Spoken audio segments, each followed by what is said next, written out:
Welcome everyone, this is Kerjims channel. Now we are back to our new episodes of True Semi-Rank Champions and Comparison, featured by Wild League of Legends versus the Mobile Legends Bang Gang.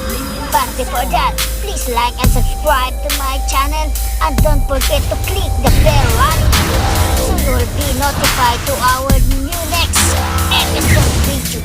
Let's do this!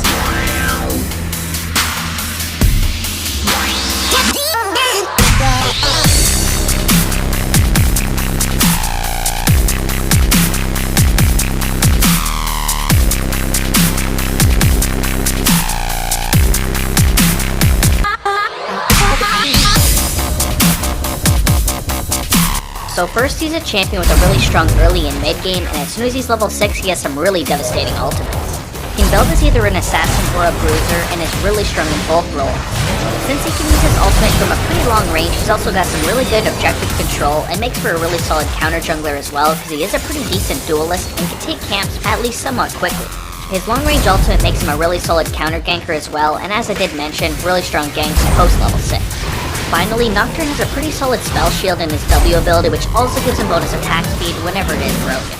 It's really solid when ganking because you can block a crowd control. Now for his cons, however, he is a champion that falls off in the late game. He's certainly not the best team fighter out there, although if he is fed he can one-shot 80 carries, but in the early and the mid game, he's definitely at his strongest. He's also got a mediocre clear speed. It's definitely not the worst out there because he does have some AoE in his kit, but it's also not the greatest. Now since Nocturne is usually an assassin, if he does fall behind just like all other assassins, he's not going to be that great. If he does get fed, however, he'll be one-shotting carries. For your runes, you'll want to go for Domination, and so if you know that you're going to be able to spend a lot of time in your own jungle, then Dark Harvest is also a fantastic option that I'll take sometimes. Acts just like a Thunderlord's Decree in the fact that if you hit a champion 3 times, you will do an extra bonus damage, which is great on assassins. You'll then want to go for Sudden Impact because you do get a nice burst of lethality whenever you dash, which of course will work with your ultimate. Then go for Eyeball Collection just so you get a little bit more AD from takedowns, and Relentless Hunter so you gain permanent out of combat movement speed so you can roam around just a little bit quicker, which is obviously great as a jungler. Then you'll want to move into Sorcerer, grabbing the Ultimate Hat so you can reduce the cooldown on your ultimate as much as possible, and then Transcendence for 10% CDR. This will be great because Nocturne will be CDR capped with your jungler item, Duskblade, and a Euphors. For your summoner skills, you want to go for Flash and Smite. Flash is required on Nocturne since the only dash in his kit is his Paranoia, and it has a really long cooldown early on. It can also be used to save your life throughout the game since he's generally going to be a pretty squishy champion. You can also use it offensively to close a gap on an enemy and hit them with your Unspeakable Horror to flee the enemy, allowing you to kill them.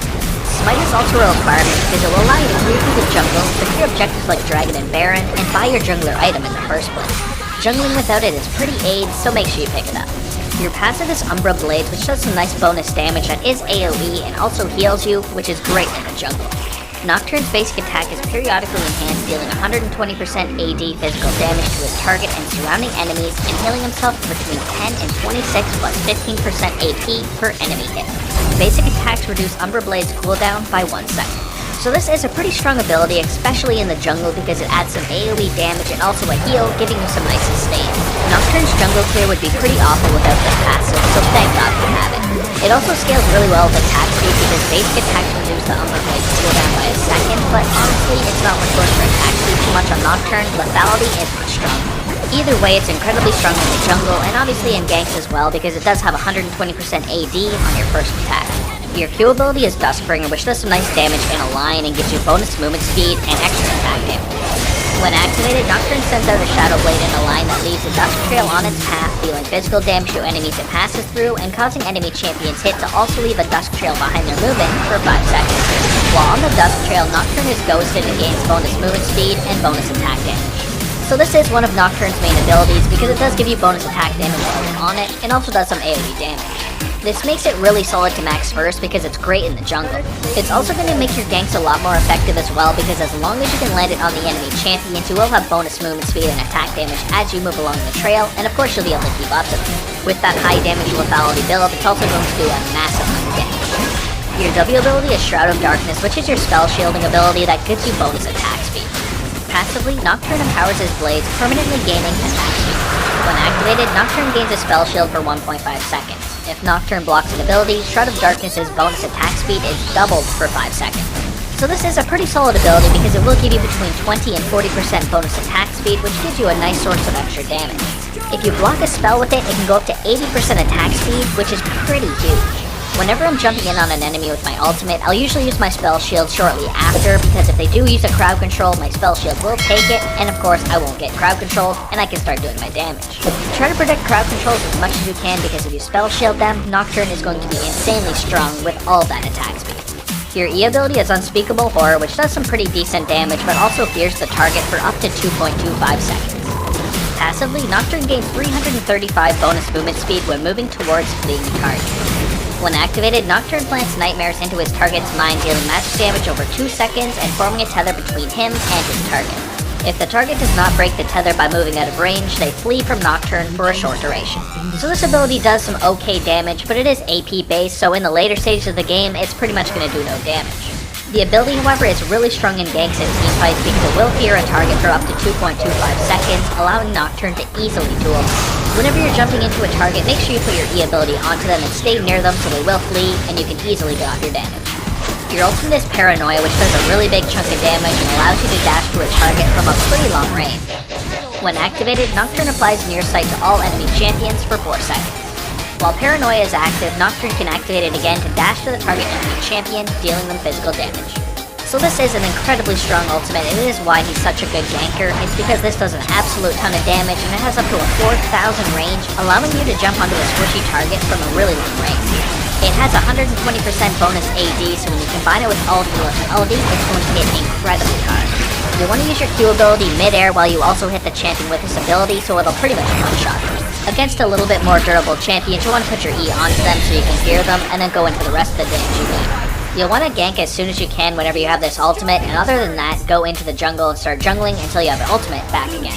For your skill order, you want to put a point into your ultimate whenever you can at 6, 11, and 16. Then focus on maxing your Q ability first, because it is a really solid source of damage that's great in the jungle and will give you some nice bonus attack damage and movement speed whenever you hit a target or attack speed. It's a really nice ability because it does have scaling attack speed. Its Nocturne's pretty decent at clearing through the jungle, and he has a few viable routes. The first one would be the standard clear, where you kill your first boss with your leash from your bot lane, and then kill wolves, raptors, and then your second boss. This is a really quick and easy route that you can take to get level 3 and have double buffs and start ganking. Next, you can always go for the raptor start and rush level 6. Now this is a really strong route, and you start by killing the raptors, and then you krug, wolves, swamp, scuttle, and then back and do another full clear. This will get you level 6 the fastest with your buffs. Then, if you want to rush level 3 as fast as possible and have your double buffs and start ganking, you want to start by doing your main buff and then only do wolves and second buff. Don't waste your time doing raptors.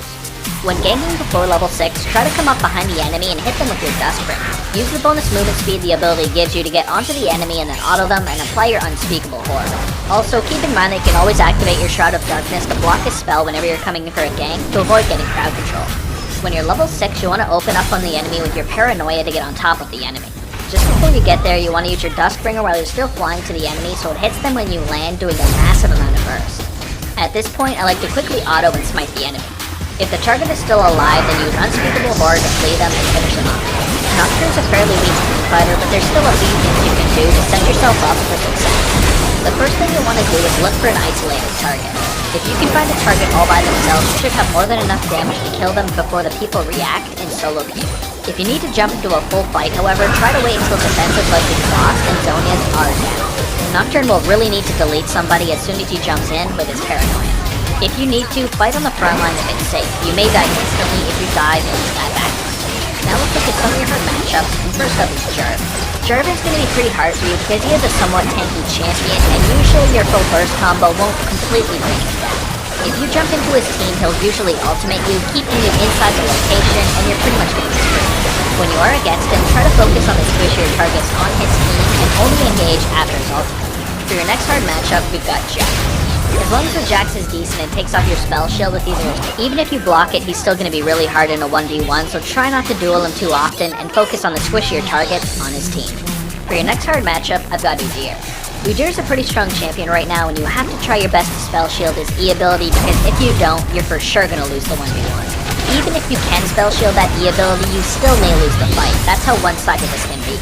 Therefore, try your best not to 1v1 Udyr at any time in the game unless you're way ahead, and focus on the targets on his team. For the last hard matchup here, I've got Xin Zhao. He's easily one of the best junglers at the moment, and one of the best duelists in the entire game, and you can't really duel him. You'll definitely have to focus on the squishier targets on his team, because if you try 1v1ing him, you're going to definitely lose.